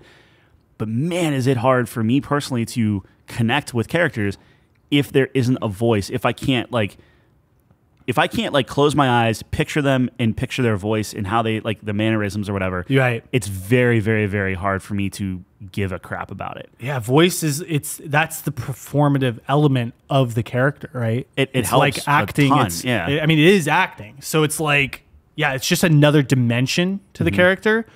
And I totally understand people who like the old school thing. And that's why I think this game misses for me a little bit.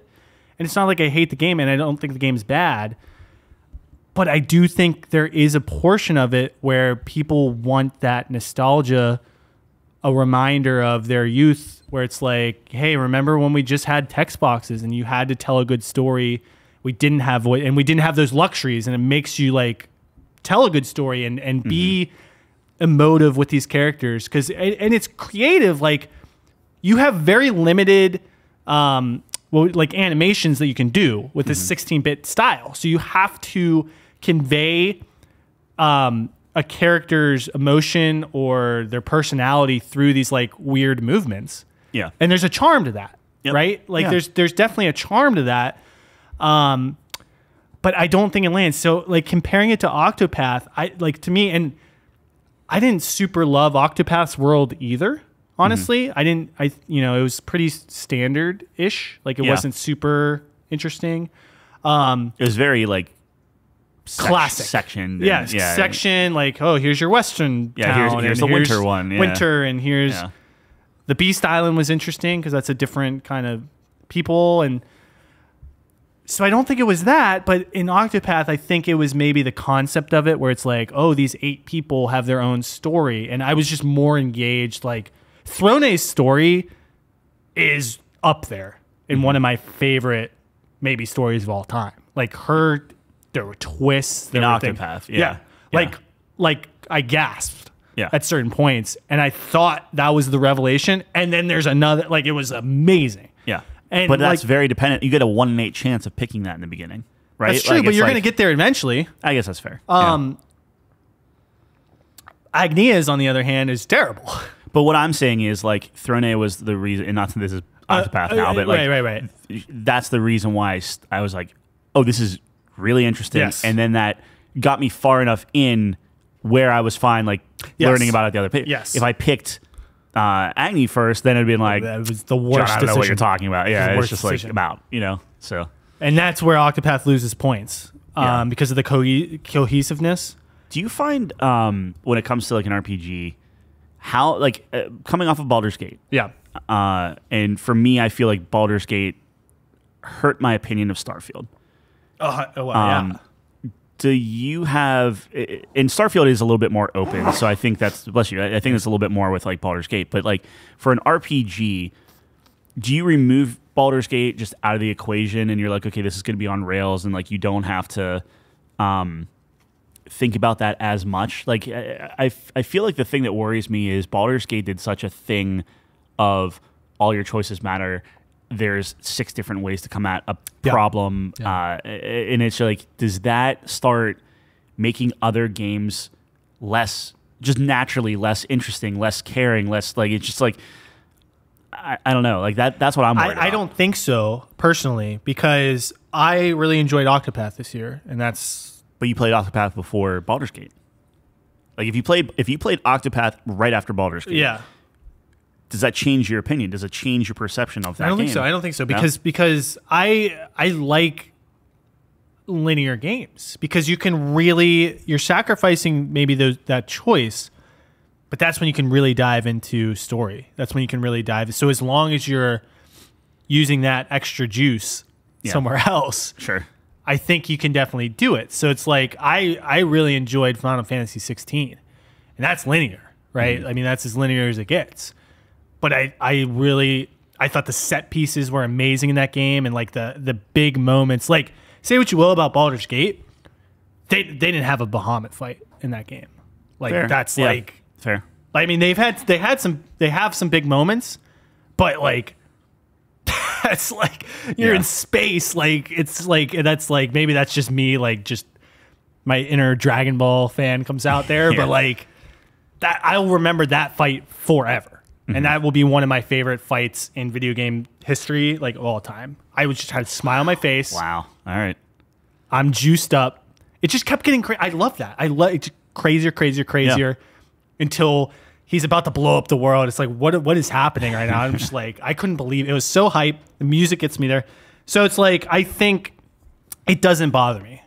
I can still like a game. Now, if a game's trying to do that, if a game's like, we want you to have choice, we want you to come at this, now you're going to be scrutinized Yeah. compared to Baldur's Gate. So that's like, I think, I try not to let it affect me. I don't think it does personally because I just think it's apples and oranges. No, that's fair. Yeah. That's completely So fair. That's just yeah. me. But anyways, Sea of Stars, long story short, like it, don't love it, want to get to the ending to give it an official score. So maybe it'll change, but like, I don't know if this has ever happened to you. I think I said this earlier, but like I was looking up reviews while I was playing it. Like I watched IGN's review. Okay. I watched GameSpot or something. And because I'm like, why are they rating this so highly? I just couldn't understand. And to me, my only thought is I had to play Chrono Trigger. I had to be a 90s kid. And I wasn't, so I don't get it. Yeah. I think that's not that it's just pure nostalgia and it's a bad game. It's a very solid game. It's a great nod to those, but like, I just don't get it because I wasn't there. Yeah. I think that's what it comes down to. I don't know what else it could be. But how long can you do that? You know what I mean? Like eventually, like younger kids, like in like if you're not feeling it or you're not hitting that nostalgia note or whatever, like your kids certainly aren't, and their kids certainly aren't. And like you I should have a hard time believing that you're exactly right. Like a kid's gonna play this and be like, Sea of Stars was my game, like my Final Fantasy VII. Sea of Stars was my Chrono Trigger, like when I was a kid. Maybe they will, but like, I think that like I could see someone playing Octopath and being like, "Oh, this was my first RPG," and I just fell in love with it because it's new, it's fresh. Like It's like modernized. Yeah. I guess I if don't- you you know never what I played, mean? if you never played I don't know. anything and this is your first RPG, then maybe you would have that nostalgia You later can't. on. I if mean, kinda yeah, go you can through it, have but- that for anything. Yeah, Right. That's fair. Especially when you're a kid, but when you have so many options, though, Yeah. is this going to be that one that's like, oh, remember Sea of Stars and remember what's her face and what's his name? Yeah. It's like, Yeah. I don't know. I mean, it's tough. It's tough, and I feel bad because you know me, I'm always higher Yep. than everyone else. Yeah. But in this one, I'm lower, and I feel sick about it, and that's just how my brain works too. Where it's like if I'm lower than the critics, I always self-reflect. I'm like, am I missing something? Am I looking at this incorrectly? Mm-hmm. And I just can't find out why I'm lower. And maybe that'll change with the end, but See, that's something that I want to talk about too. Is like when so I think we're in like 2022 was good. I think we played a lot of games. We're figuring that stuff out. 2023 is like, all right, we had like a plan. We're gonna do all this stuff. We updated the website, all that stuff set. I feel like we have a really good structure down. yeah. 2024, it's like, what is the plan? So like some of the stuff is like I don't want to have a game on there that specifically for me that I want to finish every game. I typically will play 50%, 60%, whatever, and be like, okay, I know what this is, and then I rate it. I want to make sure I'm like, let me get through games. So I want to be very selective with that. Yeah. But then the other thing is like, you're talking about watching those reviews, and it's like how much of that sways me, or I look for something Yeah. I might not have Yeah. like I might have overlooked before. So like I think in a perfect world, if money was no object, I wouldn't know the score. I wouldn't know. I would just be like, this game looked interesting to me. I'm going to play it and see how good it is, and then just go from there. And I think that if we're being realistic, scores play some point of it because it's like, I don't want to pay $70 if a game's busted, or to that effect. Or, Like or whatever. Forspoken. Sure. Forspoken came out, and Yeah. we were both planning on playing it because we, like you said, we made a conscious effort to play more games this year. Specifically games that come out in 2023. And yeah. it was not a good game. And I just couldn't bring myself to pay $70 when I know for a fact it's not a good game. And I own it. I don't know. It's like, is that worth it? So that's tough. So yeah, I think we made a conscious, and we were upfront about this year. At least I was saying like, I'm going to stick to like mighty ratings on OpenCritic. Yeah. And there's exceptions. Like I know the League of Legends games got a purple. And I'm going to try those just because, I have to. Yeah. But I just want to play the contenders for like if I had to pick, because like you said, like you're not going to be able to buy every game. You're not going to have the time to play every game. Yeah, At it's least we aren't. limited time. Yeah. I got to play the best ones, right? Like that just makes the most sense. I don't know. I like how we structured it this year. But I think you make a really good point with like looking at reviews beforehand. I love reading reviews. Yeah. I love watching it. I love getting that feedback. Yes. But if that's something that we're going to be doing, Right. It's like we wait until after we. yeah, you can't. You're going to immediately be like influenced in one way or Yeah. another, or look for something specific. I think you're right. And maybe that's a problem where it's like in this, like I'm midway through and I'm looking up reviews. Oh, I'm not saying you're doing anything wrong. I want to be clear about that. No, I understand. yeah. But it does influence me where it's like I'm looking for like validation or a reason to bump my score up from where I think it's at right now. Yeah. Because it just doesn't make sense to me. Uh-huh. But that's what makes me wonder. Like I want to hear like why do people love this game so much? Why is it so? Because it is so highly rated across the board. Mm-hmm. It, like I said, it's a game of the year contender based on the ratings, Yeah. That's interesting to me. Like what I would love to get to a point would be if as we're putting reviews in our site, and depending on like if we both play the same game and everything, I think that's fine. I think ultimately we would either we both jot notes down, or like one of us says like, okay, I'll take point on this. Like we both played like, I don't know, we both played Final Fantasy, but you're very into those type of games. So it'd be like, okay, I'll take point on the Final Fantasy, like leading that discussion or doing whatever or whatever. Yeah. But I would love to set a list of like, okay, 2024, First game coming out, I don't even know, like, okay, it's Tekken, whatever.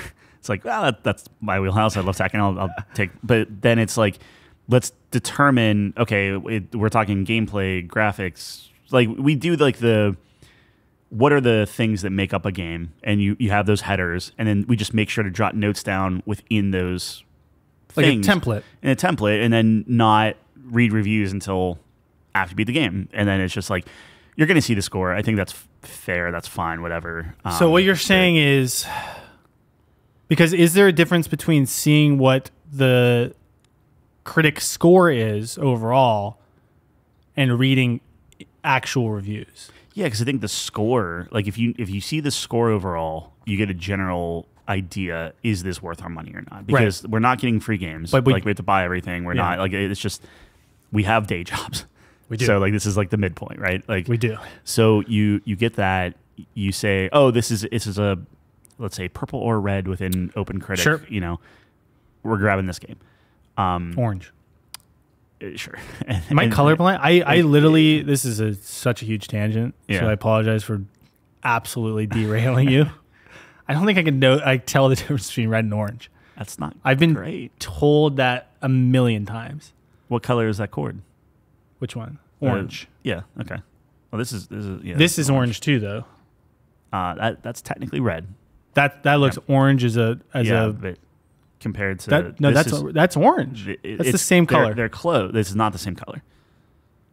I think there's something We're wrong just with pointing to colors now. In the house terrible. I'm sorry. Continue, Ty. I ruined it. No, it's fine. We should. It's my bad. We should figure that out for you. Sorry. What was I saying? So we have the templated stuff. We're picking like the different, like the let's say 5 factors that make up a game, whatever. We look at the ratings though, but not the actual reviews. I would honestly look at like what's the I would even look at just like what's the big number, right? Like what's this got an 89. That's what I'm saying. Care. Starfield 89, awesome. Yep. I don't care that IGN gave it a 7. I don't care that taking that out. Where it's like, what's the general consensus? Right. So then you can start like, okay, this is worth our money. We jump in. The two things that I'm really, and this is personal. So if you don't agree with this, by all means, like we can do things differently, whatever. But the two kind of New Year's resolutions, so to speak, would be to really jot down my thoughts based off of the game. But I want to do it in a vacuum. In that I want, and maybe this is just like as I was kind of freshening up the site and doing everything, I was looking at everything holistically. Man, was I starting to question, like, well, how could I possibly have, I'm making this up, like Dave the Diver at 93 if I had, this at 94 or this at 92 or whatever, because like, Dave the Diver is better than this game, so how could this possibly have this? And I was having this like, not existential crisis. But I was just crisis. But I was like, this absolutely can't be. Like, I liked this game more, so why does this have a lower score now in conjunction with everything else? So I'm really, really trying this upcoming year to focus on like in a vacuum. When I say vacuum, you can certainly take like other games into account of like type things of like, okay, well, like in context. But what I'm saying is you can't take like this like apple oranges, start moving scores around because like having them side by side on our little chart makes you feel bad or makes me feel bad. You know what I mean? So like, I'm just trying to look at it from what did they set out to do? Did they do everything within the industry? Where does this game fall in terms of like, okay, like the genre or the ideas that they're bringing forward and stuff like that? Like how memorable is it? Like that sort of thing. But I'm trying to leave out the rest of the influence, leave out the comparing like, well, I like this apple better than this pear, type of thing. Right. That's just where my thoughts are. Like as we're evolving, because I mean this is let's call it year 2 of like 2022 is like we're starting to really do this. 2023, okay, like this is even better, and then 2024, it's like okay, like this is gonna be a little bit more like I want to say methodical, but almost a little bit like more buttoned up and a little bit I don't know. That's my thoughts. I agree with that. So I'm totally on board to. Let's make a conscious effort to not look up individual reviews until after, because I always definitely like affirming And I kind of have both thoughts on it though, because like part of me is like, man, is there something I'm missing? And sometimes I will watch a review and it's like, wow, that's a really good point I didn't consider. And now I'm like looking for that. You know what I mean? Yeah. Now, is that an authentic experience? I don't know. I guess you could argue that, but I'm on board for, let's really get our true thoughts on paper, no reviews. And then, wait, what was your second point? Without comparing like different games. Yeah. So the different games thing, I think we did address where when we, kind of redefined a rating system, and that's why we were very intentional about the tier system with like the silver, gold, and stuff, because I really do believe that category or grouping is going to tell you what type of game it is.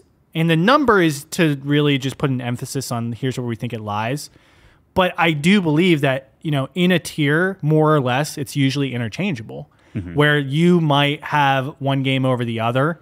And even though our personal number indicates that this game's over that game, it doesn't necessarily equate to it being better or worse. It's a category or grouping of like, hey, this is gold. This is a really polished game. They set out to do something and they did it. And those are the type of games you're going to get. And you should play these games. Like that's where our recommendations start, right? So yeah, I like how we're doing it. I think that system works well as long as we're very upfront about, hey, this is how our scoring system works. And just because Dave the Diver is in this tier doesn't mean it's a better game than this other game in this tier. They're both doing the same thing. They're both extremely polished. They're both very memorable. They're both creative or whatever, right? So yeah, that's my thought on it. That's my point. Is like when like last year I gave like Neon White a 94. Yeah, and this year I think Dave the Diver is sitting in a 93. I think that's totally acceptable though, because like it doesn't have the budget of a Starfield or I should think of something that's in the 90 something. What was one of the best AAA games that came out this year? Like a Resident Evil. Yeah, that had a big budget, right? Resident Evil, great game. Dave the Diver, also a great game. Very different games. Right. Both belong in that tier. So I think it makes sense once you conceptualize it from that point of view, where it's like they are in the same tier. They accomplished what they were trying to do. Yeah, I think that's the thing I'm struggling with is like they're both golds. Yes. They both are great. Yes. And it's just like the number is like... The number's tough. Like, but I think it's necessary. Yeah, well, so to get... And this is like more inside baseball type stuff where it's like if you want to... You either have to do like a 5-star thing, or you have to do like... It has to equate to something of a score to get put in an aggregated, like, okay, like if we ever want to like pull our reviews into OpenCritic and be listed in there, you have to, I think, hit certain things like that, the way I understand. I don't think so, because I do see some reviews that are just like unscored, recommended. Yes or no. Well, but I the reason I believe a number, at least I personally would like to have that, is because I think that really just puts a stamp on how we feel about the game. And I just think you need to stand behind your belief behind a game and your opinions. And I think having a tangible number does that. Sure. And it does because we have the tiers, and I do talk about how they're interchangeable, but it's not always the case.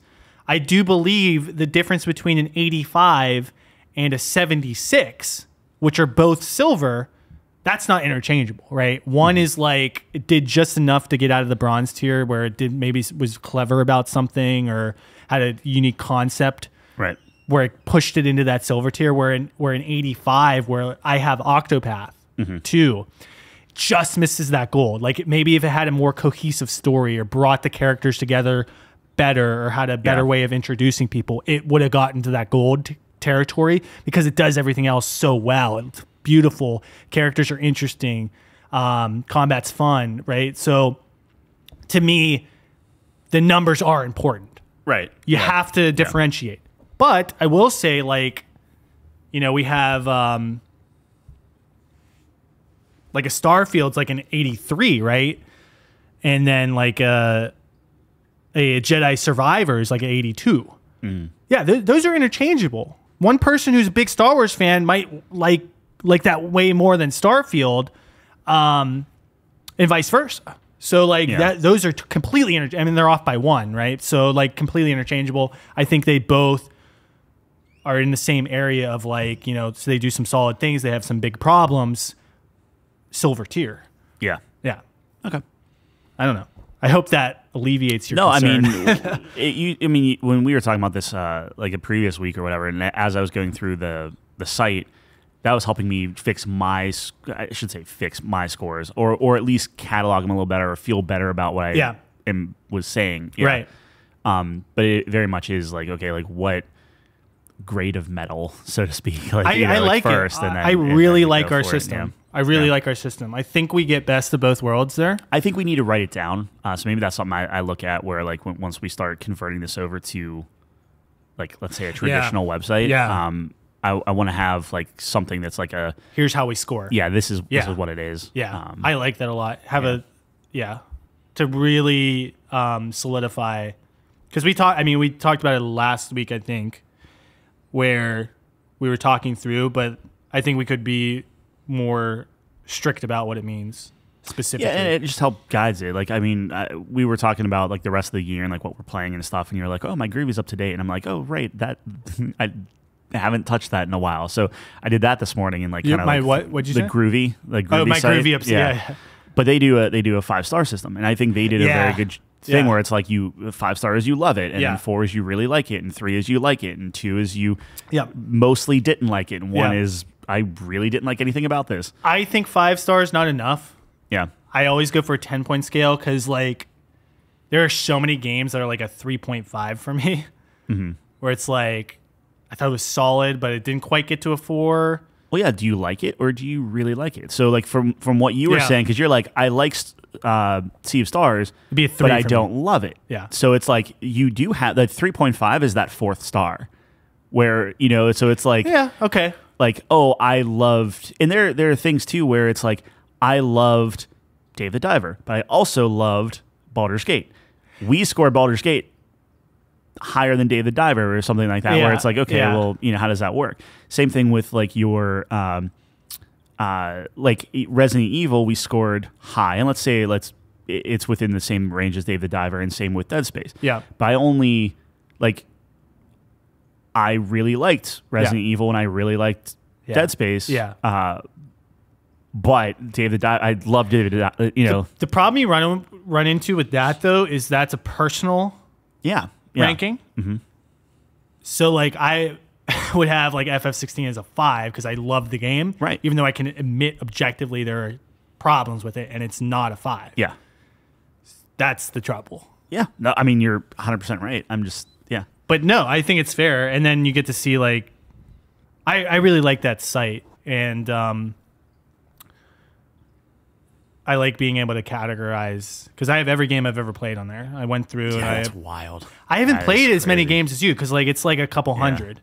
I mean, and you be in the thousands. Yeah, like it's like I shouldn't say thousands, but you'd be toast. It'd be a lot. That would take you a long time. But I don't finish a lot of games. That's the difference between us. Is you finish everything, and every game I have on there, I've finished. Yeah, I will not put a game on there I have not finished. And that's what I'm really trying to do this year. Is I won't rate a game unless I finish the game. See, I don't. I like that about you though, because you can hit so many different things, and I feel like you're very good at really understanding a lot of it, you know, like I feel like you are fair in the fact that you play enough of it where you understand, you get the gist of it.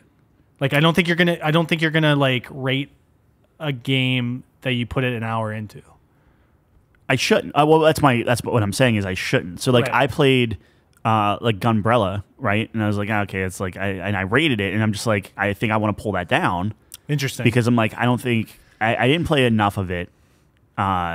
But I also really didn't. I wonder if there's a middle ground there, though, because like we just maybe say it's like unrated, but we played it, and then maybe that's where it's like we. Yeah, like maybe well, I'd have to think about that, because there's something to be said that I think one of the huge advantages, and because we're very different, where I'm gonna play less games than you, but I'm gonna finish everything I play. Yeah. But the advantage for you is you get to touch a lot more games. I'm always looking for that next, because like if I like a game, like if I love a game, right. I'm putting 40 hours into it instantly. Yeah, like exactly. That's Dave the Diver, that's Dredge, that's, you know, like it's just like it's going to happen. Yeah, but there's something to be said about like you just get more exposure to those games, and I think you can have valid thoughts and opinions about a game that you didn't finish. Yeah, I guess I want to capture that somehow. We don't have to hash it out right now, but we'll figure it out. No, we'll take it offline. I was just looking at like Dead Island 2 and different things like that, and I'm just like, that shouldn't be up there. Well, like, I don't think we played Payday for a night. Yeah. And I feel confident having thoughts on that. Yeah, because we saw everything we had to see in that. Do you want to talk about Payday? You want to leave that for another, like maybe play it one How more? much time we have? We're at an hour 45 right now. It's up to you. I mean, maybe we finish Payday. Like, sure, we could probably just finish the How long to beat? It's like 5 hours. Yeah, like Payday's Payday. Like I don't know. It's sure. Yeah, we can save that for next time. But I do want to talk about a mobile game. Oh yeah, you had a surprise for me. Yeah, hit me with it. This is the surprise game. Not what I. No.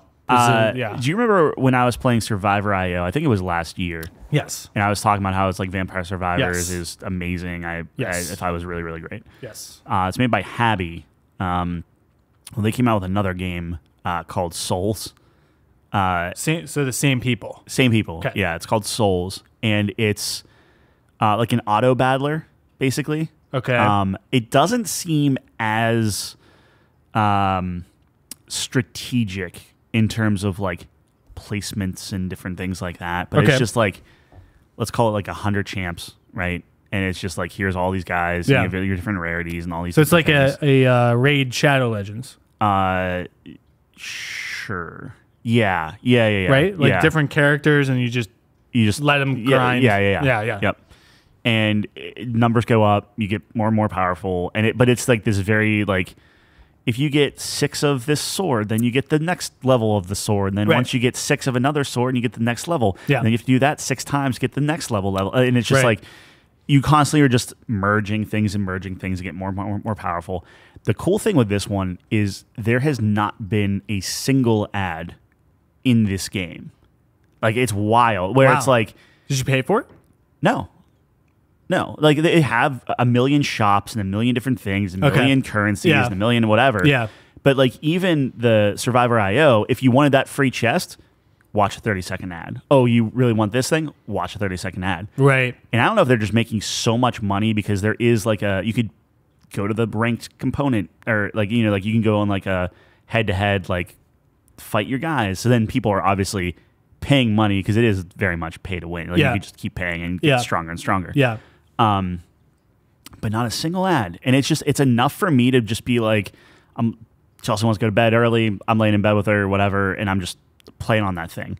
But like, time flies with that game because you're constantly just like knocking things out, and it does this really cool thing, for better or worse. But you always hit like this like wall, right? Like, it's like, okay, my guys are as strong as they can get. I'm not winning these different things. Yeah. And then you put the phone down, you go to bed, you wake up the next morning, you hit every morning you can like hit a button and like, here's all the XP that you missed while you weren't playing or something like that. And then you hit this unlock where suddenly your guy gets like crazy stronger. And then you do that loop again where like you're playing the same thing over and over and over again, but like your guys are getting stronger, you're getting further, the numbers are going up. It's just like the standard thing. Right. And I don't know what it is, but it was just like, it's really fun, and it's just like they have a bunch of different races, so like it's weird, but it's like you have like your elves, your horde, your humans, your undead, and whatever, and it's like a very like Fire Emblem thing where it's like, okay, humans do additional damage to the horde, but horde does the additional damage to the elves, and elves do additional damage to undead, and undead does more to humans, and it's like a circle. Yep. And then you have light and dark, which are just neutral, and they kind of live in the middle or whatever. Okay. But then you get like bonuses where like if you want to put your entire team as humans, you get like a 20% attack bonus, right?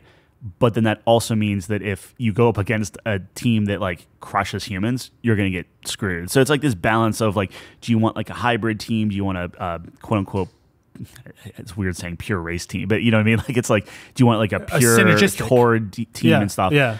But then like everyone has like 5 abilities and they all do different things where it's like, okay, how many tanks do you want 2 tanks in the front and get really high defense?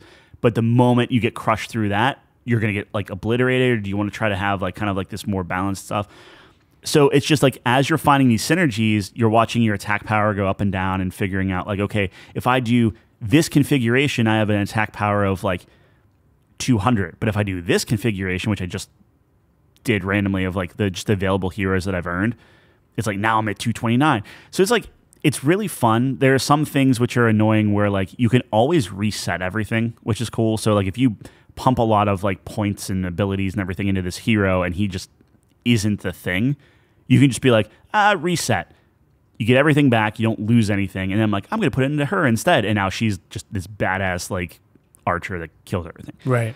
So anyway, I'm doing all of that. I'm really liking it. I think Habby as a company, the games I've played of theirs are fair.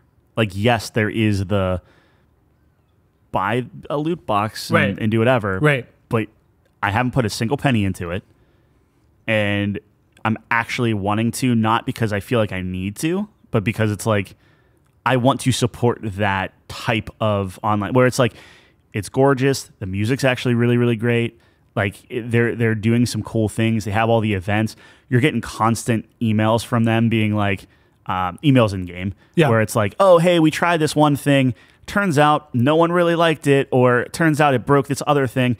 We're sorry. Here's 5,000 gems or whatever, and you just keep like They're trying stuff. I was just gonna ask. It's like, cool. Yeah.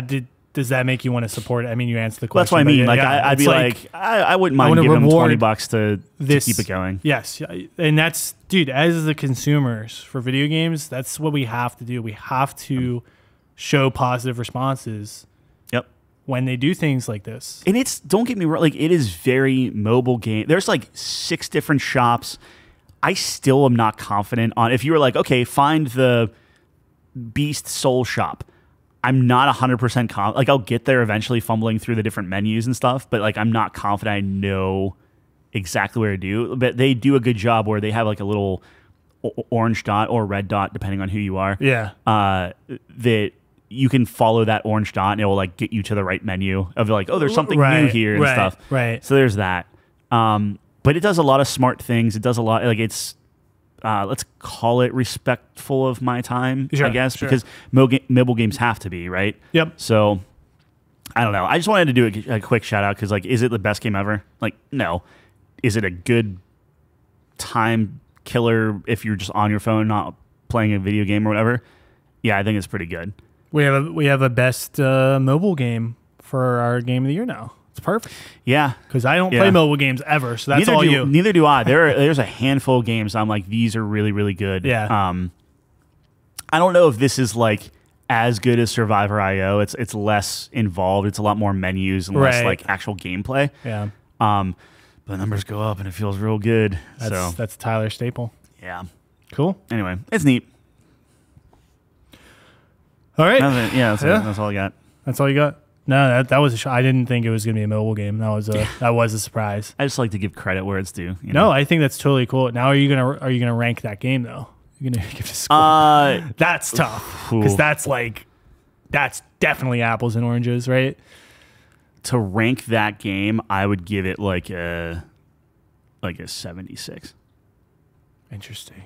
Wow. Okay. In context of everything, because I don't think it does anything like mobile games can't get above a bronze. So if you want me to give you games that go like What the Golf and Grindstone, that you're starting to get into like 80-90 territory. Wow. Yeah, they're very, very good, but they're also Apple Arcade, so you don't have a lot of the gotcha loot boxes and different things like that. Bloons TD6 is also on a phone, so there's that. True. I will say it's funny, like, because you know me, like, okay, what's the best build? Like, what 5 heroes do I want? Like, what's the synergy or whatever? Right.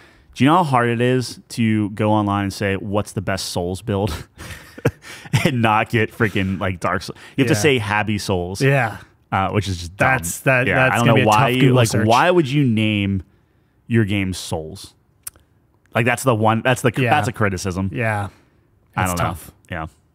You're not going to be able to find that game. This is the artist in me too. I hate game icons. I hate them so much on my phone.